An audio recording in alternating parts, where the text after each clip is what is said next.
ஆண்டவராகிய இயேசு கிறிஸ்துவின் நாமத்தில் உங்கள் யாவருக்கும் ஷலோம். ஈசாக்கின் குடும்ப பிரச்சனையை நாம் பார்த்தோம். இன்று இரண்டாவதாக இல்லறத்திலே பிரச்சனை. ஆதியாகமம் 26:6 ஈசாக்கு கேராரிலே குடியிருந்தான். அவ்விடத்து மனிதர்கள் அவன் மனைவியை குறித்து விசாரித்த போது, இவள் என் சகோதரி என்றான். ரெபேக்காள் பார்வைக்கு அழகுள்ளவள் ஆனபடியால் அவ்விடத்து மனிதர்கள் அவள் நிமித்தம் தன்னை கொல்லுவார்கள் என்று எண்ணி அவளை தன் மனைவி என்று சொல்ல பயந்தான். ஒழுங்கா இல்லறம் நடத்திக்கிட்டு இருக்கிறான். ஆனா வேற ஊருக்கு போயிட்டாங்க.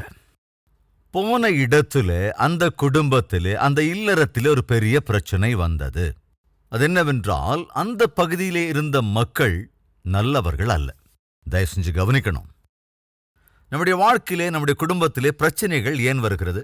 சாதாரணமாக நாம் தேவனுடைய சித்தத்தை புரிந்து கொள்ளாத போது, தேவ சித்தத்துக்கு விரோதமாக வாழ்கிற போது. கொஞ்சம் முன்னால போய் பார்க்கலாம். அதாவது மேல போலாம். அதாவது முதல் வசனத்திலிருந்து, ஆபிரகாம் நாட்களில் உண்டான பஞ்சத்தை அல்லாமல் பின்னும் ஒரு பஞ்சம் தேசத்தில் உண்டாயிற்று. அப்பொழுது ஈசாக்கு பெலிஸ்தருக்கு ராஜாவாகிய அபிமெலேக்கின் இடத்தில் கேராருக்கு போனான்.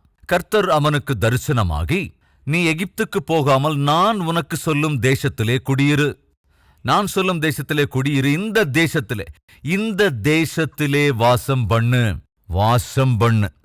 நான் உன்னோடே கூட இருந்து உன்னை ஆசீர்வதிப்பேன். இந்த தேசத்திலே குடியிருக்க வேண்டும் என்று தேவன் சொல்லல. என்ன சொல்றாரு?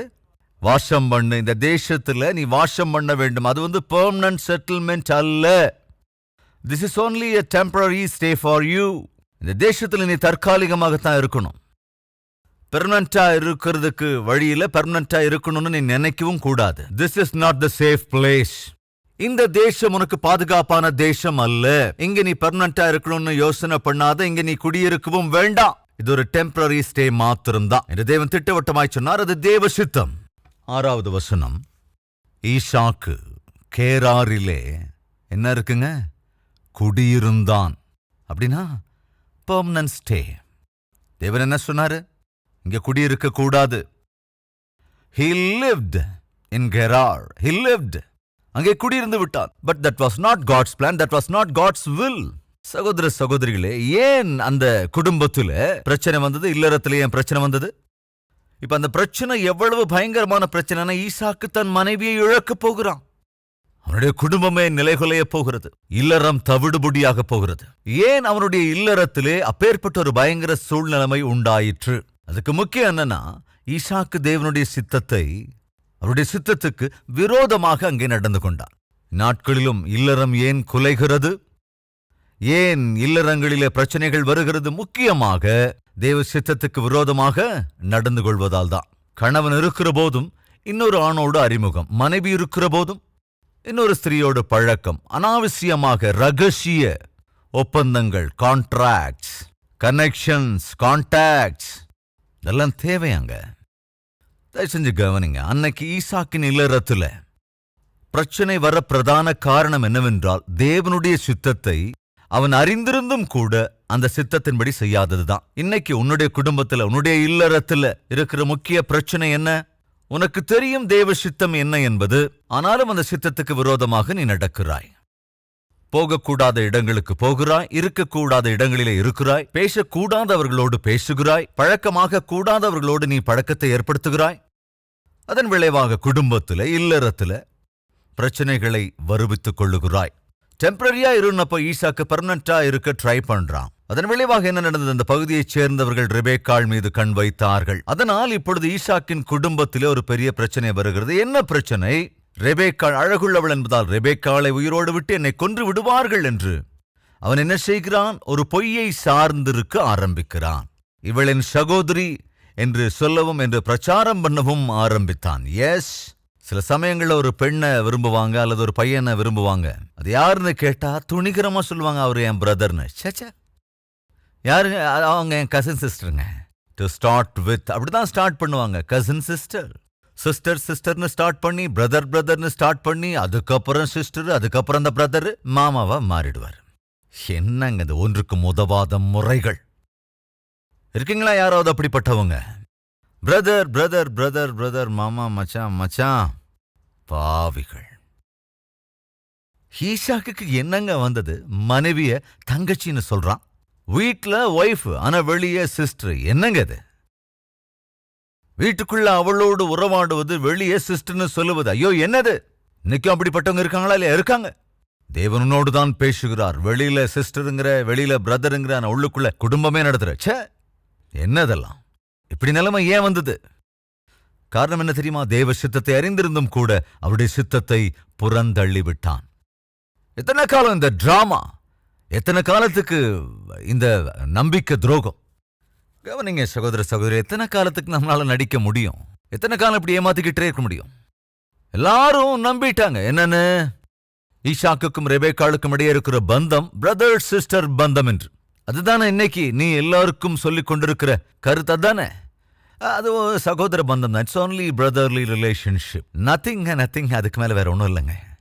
என்று எல்லோரையும் நம்ப வைக்கிறாய், ஆனால் உண்மையில் செய்யக்கூடாதவைகளை செய்து கொண்டே இருக்கிறாய். நம்ப வைத்தான், நடித்தான், எல்லோரையுமே நம்பும்படி செய்து விட்டான். ஆனால் ஒரு நாள் என்ன நடக்கிறது? 8வது வசனத்திலிருந்து, அவன் அங்கே நெடுநாள் தங்கி இருக்கையில், தட்ஸ் அகைன்ஸ்ட் காட்ஸ் வில், அதுவே தேவ சித்தத்துக்கு விரோதமானது. நெடுநாள் தங்கி இருக்கையில் ராஜாவாகிய அபிமெலேக்கு ஜன்னல் வழியாக பார்க்கும்போது ஈசாக்கு தன் மனைவியாகிய ரெபேக்காளோடு விளையாடிக் கொண்டிருக்கிறதை கண்டான். அபிமெலேக்கு ஈசாக்கை அழைத்து, அவள் உன் மனைவியாயிருக்கிறாளே, பின்ன ஏன் அவளை உன் சகோதரி என்று சொன்னாய் என்றான். ஈசாக்கு பண்றது உண்மையிலே தப்பு. வெளியே பார்த்தா அவளை சிஸ்டர்னு எல்லாரையும் நினைக்க வச்சுட்டு, ஆனா உள்ளுக்குள்ள மனைவியோட விளையாடிக்கிட்டு இருக்கான். அவன் நினைச்சான் வெளியே தெரிய வராதுன்னு. இன்னைக்கு அப்படிப்பட்டவங்க இருக்காங்க தானே? ஜாக்கிரதை. குடும்பம் ஒன்னும் இல்லாம போயிடும். குடும்ப உறவு சிதைந்து போய்விடும் என்று மாட்டிக்கொண்டான் ஈசாக்கு. ஜாக்கிரதையாய் கவனமாய் நாம் பார்ப்போம் என்றால், திருமணத்திற்கு முன்பு அற்புதமான ஆவிக்குரியவனாக இருந்த ஈசாக்கு விவாகமானதற்கு பிறகு நாளுக்கு நாள் ஈசாக்குடைய அந்த ஆவிக்குரிய கிராஃப் இறங்கி ஆரம்பிச்சிச்சு. அபிமெலேக்கு கேள்வி கேட்கிறான், என்னையா மனுஷனையே மனைவிய மனைவின்னு சொல்லக்கூட தைரியம் இல்லையா உனக்கு? எங்க எல்லார்கிட்டயும் அவ்வளவு சிஸ்டருங்கிற, உள்ள அவ கூட உறவாடிக்கிட்டு இருக்க, என்னையா மனுஷனையே? வெட்கத்தோடு கூட ஈசாக்கு தலை குனிந்து நிற்க வேண்டியிருந்தது. குடும்பத்துல பிரச்சனை இருந்தது. தேவனிடத்திலே கொண்டு வந்தபோது தேவன் அதை தீர்த்து வைத்தார். இப்போ இல்லறத்துல ஒரு பிரச்சனை. இப்ப வேதனைய அவனே வரவழைச்சுக்கிட்டான். காரணம் என்னென்றால், தேவ சித்தத்துக்கு விரோதமாய் நடந்து கொண்டதுதான். 3வது, உள்ளவைகளில் பிரச்சனை. என்னங்க பிரச்சனை? உள்ளவைகளில் பிரச்சனை. வாசிக்கலாம். 12வது வசனம். ஈசாக்கு அந்த தேசத்தில் விதை விதைத்தான். கர்த்தர் அவனை ஆசீர்வதித்ததினால் அந்த வருஷத்தில் 100 மடங்கு பலன் அடைந்தான். அவன் ஐஸ்வர்யவானாகி வர வர விருத்தி அடைந்து மகா பெரியவனாக ஆனான். அவனுக்கு ஆட்டு மந்தையும் மாட்டு மந்தையும் அநேக பணிவிடைக்காரரும் இருந்தபடியினாலே பெலிஸ்தர் அவன் பேரில் பொறாமை கொண்டு, அவன் தகப்பனாகிய ஆபிரகாமின் நாட்களில் அவனுடைய வேலைக்காரர் வெட்டின துறவுகளை எல்லாம் தூர்த்து மண்ணினால் நிரப்பி போட்டார்கள். இருந்தவைகளினாலே ஒரு பிரச்சனை வருகிறது. இருந்தவைகள் அப்படின்னா என்ன தெரியுமாங்க? ஆஸ்தி. இல்லாதவைகள்னா பஞ்சம். வர வர வர தேவன் ஈசாக்கை ஆசீர்வதித்ததாக நாம் இங்கே வாசிக்கிறோம். தயவு செஞ்சு கவனிக்கணும். மிட்நைட் மில்லியனர்ஸ் அப்படின்னு சொல்றாங்க இல்லையா? அப்படின்னா என்ன அர்த்தம்? ஒரே ராத்திரியில கோடீஸ்வரரா ஆயிடுறது. இது தேவனுடைய சித்தம் அல்லவே அல்ல. மிட்நைட் மினிஸ்டர்ஸ் கூட இருப்பாங்க. சடனா அப்படியே மேல வந்துருவாங்க. சடனா ஊழியம் சபை அப்படின்னு அப்படி வந்து சடனா விழுந்துருவாங்க. இது தேவ சித்தத்தின் அடிப்படையிலான ஊழியம் அல்ல. சகோதரிகளே, இந்த திடீர் ஆஸ்தியெல்லாம் இருக்குல்ல, அது நல்லது இல்லைங்க. சடனா சொத்து சுகம் பெறுகிறது, சடனா பேரும் புகழும் வர்றது, சடனா ஒரு ராக்கெட் மாதிரி அப்படி போறது, அவ்வளவுதான், அப்படியே கீழே வந்துடும். இது தேவ சித்தம் அல்ல. அப்ப தேவ சித்தம்னா என்ன? ஒரு மனிதனை ஆசீர்வதிப்பதிலே தேவனுடைய சித்தம் எப்படி இருக்குன்னா, ஸ்டெப் பை ஸ்டெப். அங்க கூட தான் இருக்கு, வர வர. நல்லா கவனிங்க. தேவன் ஒருவனை உயர்த்தணும் அப்படின்னா ஏதோ லிஃப்ட்ல வந்து அப்படி சைன்னு கூட்டிட்டு போக மாட்டார். யாரும் லிஃப்ட்ல போகணும்னு நினைக்காதீங்க. அதாவது வாழ்க்கைங்கிற லிஃப்ட்ல. அதுக்காக ஏதாவது உயரமான இடத்துக்கு போக வேண்டி வந்தா நான் வரமாட்டேன். ஏன் எதுனால அண்ணா சொல்லிட்டாரு, என்ன சொல்லிட்டாரு? லிஃப்ட்ல போகக்கூடாதுன்னு. ஐயோ, நான் சொல்ல வர்றது என்னன்னா, வாழ்க்கையில மேல வரணும்னா லிஃப்ட் சார்ந்து இருக்க கூடாது. அப்புறம் ஸ்டெப்ஸை தாங்க நாம சார்ந்திருக்கணும். லிஃப்ட் நின்னு போகும் கரண்ட் போச்சுன்னா. ஆனா ஸ்டெப்பை சார்ந்து போகிறவன் கொஞ்சம் கஷ்டத்தை சார்ந்து தான் போகணும். ஆனா அந்த கஷ்டம்தான் உழைப்புக்கேற்ற உயர்வை தரும். நம்பினவர்களே அது கட்டாயம் உயர்த்தும். ஈசாக்கு உழைக்க ஆரம்பித்தான், கனி கொடுக்க ஆரம்பித்தான். தேவன் அவனுடைய கஷ்டங்களை கவனித்து வர வர ஸ்டெப் பை ஸ்டெப்பாக உயர்த்தினார். தேவன் சோம்பேறிகளை உயர்த்த மாட்டார். தம்பிமார், தங்கைமார், சகோதர சகோதரிகளே, தேவன் உன்னை ஆசீர்வதிக்கணும்னு ஆசைப்படுறியா என்றால் படிப்படியாக உன்னை தேவன் ஆசீர்வதிப்பார். ஆனா நீ உழைக்கணும்.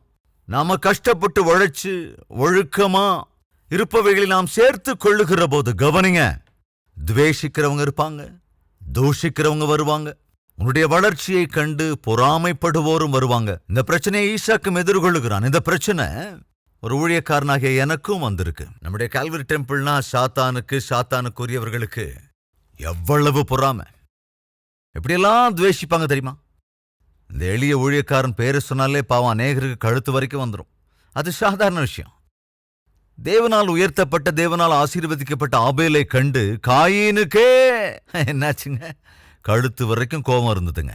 அப்ப என்ன மாதிரி ஒருத்தனை பார்க்கும்போது என்னோடு எந்த பந்தமும் இல்லாதவர்களுக்கு பொறாமை வருவது என்பது சாதாரணம்தான். எனவே நீ ஆசீர்வதிக்கப்படுகிற போது உன்னை கண்டு பொறாமை கொள்ளுகிறவர்கள், உன் வளர்ச்சிக்கு தடையாக இருக்க வேண்டும் என்று நினைக்கிறவர்கள், உன்னை கண்டு அவமானப்படுத்துகிறவர்கள் சகஜமா வரத்தான் செய்வாங்க. இது ஒன்றும் புதுசு இல்லை. கவனிக்கணும். ஈசாக்கு குடும்பத்தில் ஒரு பிரச்சனை வந்தபோது ஜெபத்துடன் எதிர்கொண்டான். ஈசாக்கு இல்லறத்திலே பிரச்சனையை தானாகவே வருவித்துக் கொண்டான். ஈசாக்கை தேவன் ஆசீர்வதித்த போது இருக்கிறவைகளினாலே பிரச்சனை வந்தது. ஆனால் அதன் பிறகு அதே உள்ளவைகள் அவனை இன்னும் முன்னேற்ற பாதையிலே கொண்டு போனது. கடைசியாக ஈசாக்கின் குமாரர்களினால் பிரச்சனை. தயவு செஞ்சு கவனிக்கணும். நீங்க மறக்காம இருக்கணுங்கிறதுக்காக ஒரு கேரக்டர் உங்களுக்கு முன்னால வைக்கும்போது அதை புரிந்து கொள்ளும்படியாக நான் விவரிக்க ட்ரை பண்ணிக்கிட்டு இருக்கேன். முதலாவது குடும்பத்துல பிரச்சனை, இல்லறத்துல பிரச்சனை, அப்புறம் இருக்கிறவைகளில் பிரச்சனை, இப்ப குமாரர்களால் பிரச்சனை.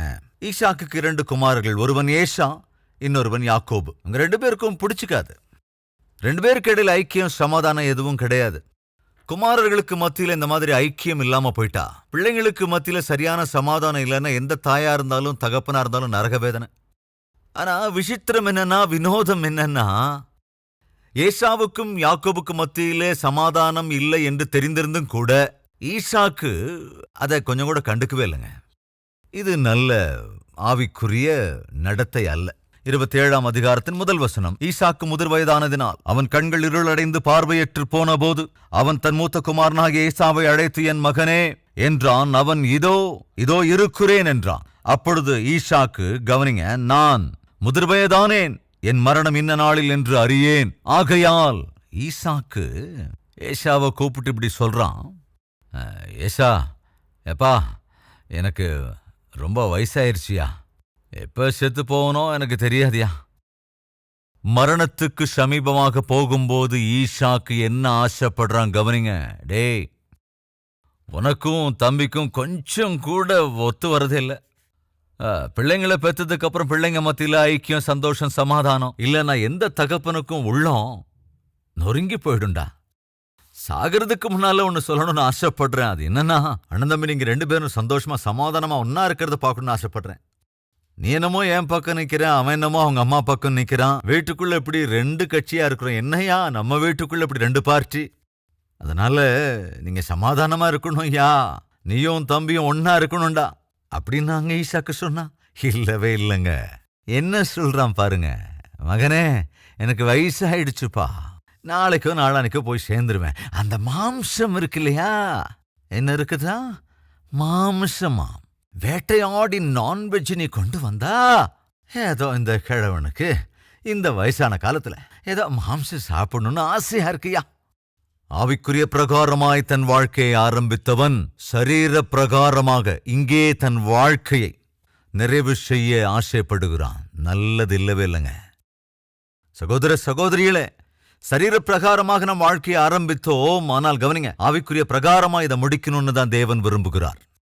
ஈசாக்கோ அற்புதமான ஆவிக்குரியவன். ஆரம்ப காலத்துல, வாலிப பிராயத்துல விவாகமான காலகட்டத்துல எவ்வளவு அற்புதமான கணவனாக வாழ்ந்தான். ஆனா என்னவோங்க, வயசு ஆக ஆக ஆக ஈசாக்கு உலக பிரகாரமாக வாழ்ந்ததை நாம இங்க பார்க்கிறோம். முதல்ல தேவன் சார்ந்திருக்க வேண்டியவன் ஒரு பொய்யை சார்ந்திருக்க ஆரம்பித்தான். இதோ இங்க இப்போ வயதான காலத்துக்கு வந்துட்டான். இன்னைக்கோ நாளைக்கோ உயிர் போயிருங்கிற நிலைமைக்கு வந்துட்டான். ஆனா தன்னுடைய குடும்பத்துல சமாதானத்தை விரும்புறதுக்கு பதிலா, பிள்ளைங்களுக்கு மத்தியில் ஐக்கியத்தை உருவாக்குறதுக்கு பதிலா, தன்னுடைய குடும்பத்தை தேவ சித்தத்தினாலே கட்டுவதற்கு பதிலாக, பிள்ளைகளை தேவனுக்கு அங்கீகாரமாய் உருவாக்குவதற்கு பதிலாக சரீர பிரகாரமான ஆசையை அங்க சொல்றாங்க. கவனிங்க, டேய் எனக்கு நல்லா சாப்பிடணும்னு தோணுதுடா, போய் வேட்டையாடி நல்ல மாംസം சமைச்சு எடுத்துட்டு வாடா, நான் அதை சாப்பிட்டுட்டு உன்னை ஆசீர்வதிக்கிறேன்டா. ஏன் இல்லைன்னா ஆசீர்வதிக்க கூடாதா? எப்பா, சோத்துக்கும் ஆசீர்வாதத்துக்கும் என்ன சம்பந்தம்? புரிந்து கொள்ள வேண்டும். ஈசாக்கு ஆவிக்குரிய பிரகாரமாய் ஆரம்பித்தான், ஆனால் சரீர பிரகாரமாக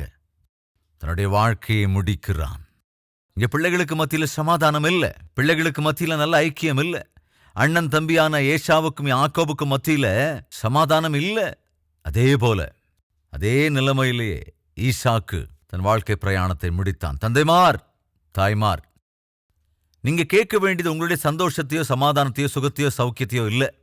உங்க பிள்ளைங்களுக்கு மத்தியில ஐக்கியம், உங்க பிள்ளைங்களுக்கு மத்தியில சமாதானம், பிள்ளைங்களுடைய வாழ்க்கையில சந்தோஷம், பிள்ளைகளுக்கு ஆவிக்குரிய வாழ்க்கை, பிள்ளைகளுக்குள்ள அன்பு நிறைஞ்ச வாழ்க்கை, அதை கொண்டு வரத்தான் முயற்சி செஞ்சாகணும். அதனாலதான் பெற்றோருக்கு எப்பொழுதும் நான் சொல்லுகிற 3 யோசனைகள். 1, உங்கள் பிள்ளைகளை அன்போடு கூட வளர்க்க வேண்டும். 2வது, உங்கள் பிள்ளைகளை ஜெபத்தோடு கூட வளர்க்க வேண்டும். 3வது, உங்கள் பிள்ளைகளை பரிசுத்தத்திலே வளர்க்க வேண்டும். பிரார்த்தனையும் பரிசுத்தமும், இவைகளை எந்த தாய் தகப்பன் கொண்டிருக்கிறார்களோ, இந்த 3 அடிப்படையில் எந்த பெற்றோர் தங்கள் பிள்ளைகளை வளர்க்கிறார்களோ, அந்த குடும்பம் கட்டாயம் கட்டப்படும். அந்த பிள்ளைகள் ஆசீர்வாதகரமாக மாறுவார்கள். ஈசாக்கின் வாழ்க்கையில ஆரம்பம் அற்புதம், ஆனால் முடிவு காலத்திலோ அத்துவானம்.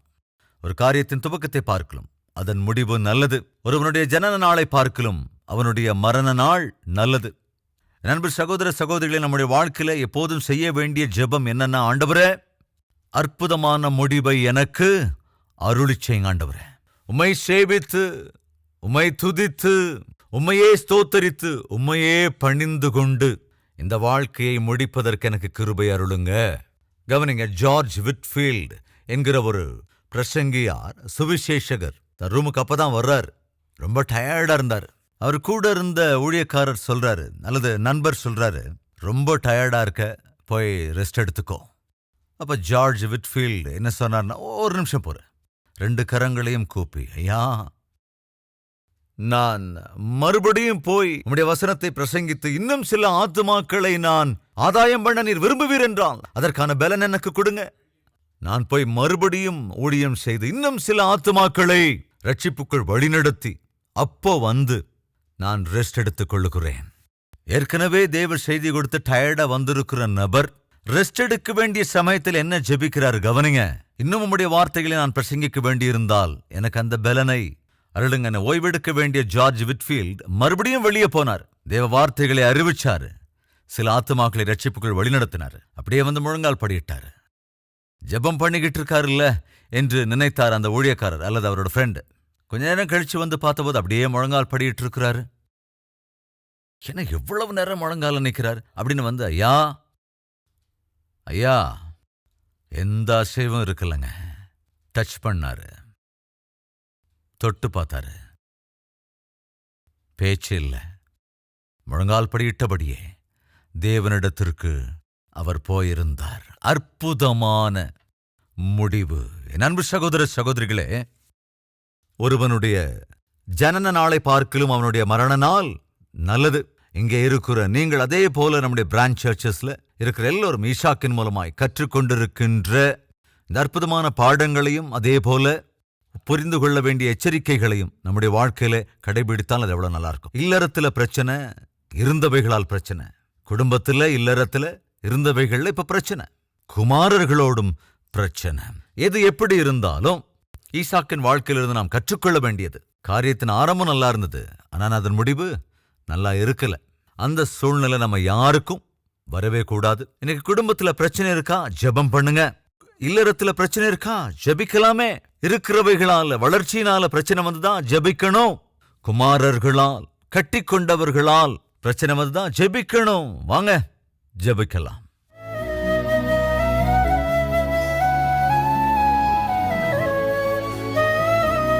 மகா பரிசுத்தமும் அன்பும் நிறைந்த பிதாவே, அற்புதமான ஆவிக்குரிய பாடங்களை கற்றுக் கொடுத்ததற்கும் கண்டித்து உணர்த்தியதற்கும் எங்கள் குறைவுகளை எங்களுக்கு வெளிப்படுத்தியதற்கும் உம்மை துதிக்கிறோம், ஸ்தோத்தரிக்கிறோம். நன்றி ராஜா. ஆண்டவரே, ஈசாக்கின் வாழ்க்கையில ஆவிக்குரிய பிரகாரமாக அதை ஆரம்பித்து சரீர பிரகாரமாக அதை முடித்ததை நாங்கள் பார்த்தோம். அது எவ்வளவு துர்பாக்கியம். எங்களில் யாருமே ஆண்டவரே அவ்விதத்திலே சரீர பிரகாரமாக உலக பிரகாரமாக என்னுடைய வாழ்க்கை பிரயாணத்தை முடிக்கவே கூடாது. ஜார்ஜ் விட்ஃபீல்டு ஜெபித்து கொண்டே தன்னுடைய வாழ்க்கையை முடித்தார். உம்முடைய ஊழியத்தை, நீர் கொடுத்த பணிகளை சம்பூரணமாக நிறைவு செய்து உம்முடைய ராஜ்யத்தை வந்தடைந்தார். இதுதான் அற்புதமான முடிவு. அப்படிப்பட்ட முடிவை எங்களுக்கும் அருளிச்சேங்கப்பா. இப்பொழுதும் ஜெபத்தில் ஒருமனப்பட்டிருக்கிற ஒவ்வொருவருக்கும் ஆண்டவரே இறங்கி, குடும்பத்தில் பிரச்சனை இருந்தாலும் ஆண்டவரே, பொய்யின் அடிப்படையிலே குடும்பம் நடத்துவது சாத்தியமல்ல. பொய்களையே சார்ந்து கொண்டு இல்லறம் செய்வதும் சாத்தியமல்ல. ஆண்டவரே, சிலர் வாழ்க்கையில் கணவன் இருந்தும் கூட, மனைவி இருந்தும் கூட, பிற ஸ்திரீயோடு அல்லது பிற புருஷனோடு அநியாய உறவுகளை வைத்துக் கொண்டு வாழ்வது நல்லது அல்ல. இந்த வேளையிலும் அப்படிப்பட்ட கணவன்மார் மனைவிமார் இருப்பார்கள் என்றால் அவர்களுடைய வாழ்க்கையை நல்வழிப்படுத்துங்க ராஜா. பொய்யை சார்ந்து குடும்பத்தை கட்ட முயற்சி செய்து கொண்டிருக்கிறார்கள். அது நல்லதல்ல என்கிற உண்மையை அவர்கள் உணரும்படி செய்யுங்க ஆண்டவரே. ஒருவனுடைய சொத்து சுகம் அதிகரிப்பது அவன் வாழ்க்கைக்கு ஆதாரம் அல்ல. ஆனாலும் ஆண்டவரே, இருப்பவைகள் அநேக சந்தர்ப்பத்தில் அநேகருக்கு பிரச்சனைகளை கொண்டு வருகிறது, பாடுகளை கொண்டு வருகிறது. அதே போல ஈசாக்கின் வாழ்க்கையில இருந்தவைகள் பிரச்சனைகளை கொண்டு வந்தது. அநேகர் எதிரிகள் ஆனார்கள், பொறாமைப்பட்டார்கள். உம்மால் ஆசீர்வதிக்கப்படுகிற உம்முடைய பிள்ளைகளை கண்டு சாத்தானுக்குரியவர்களும் பொறாமை கொள்கிறார்களோ என்னவோ, தடைகளை, இடையூறுகளை, அவமானங்களை உண்டாக்குகிறார்களோ என்னவோ. அப்படிப்பட்ட எதிரிகளை ஆண்டவரை நீரே கட்டுப்படுத்தி, நீர் அருளுகிற அபிவிருத்தியை, ஆசீர்வாதத்தை அருளி அநேகருக்கு ஆசீர்வாதகரமாக ஆண்டவரே நாங்கள் இருக்கிற கிருபையை அருளிச்சேங்கப்பா. எல்லா விதத்திலும் எங்கள் குடும்பங்களை உம்முடைய பாதுகாப்பில் வைக்க வேண்டும் என்று இயேசு கிறிஸ்துவின் நாமத்தில் வேண்டிக் கொள்கிறோம் பிதாவே, ஆமென்.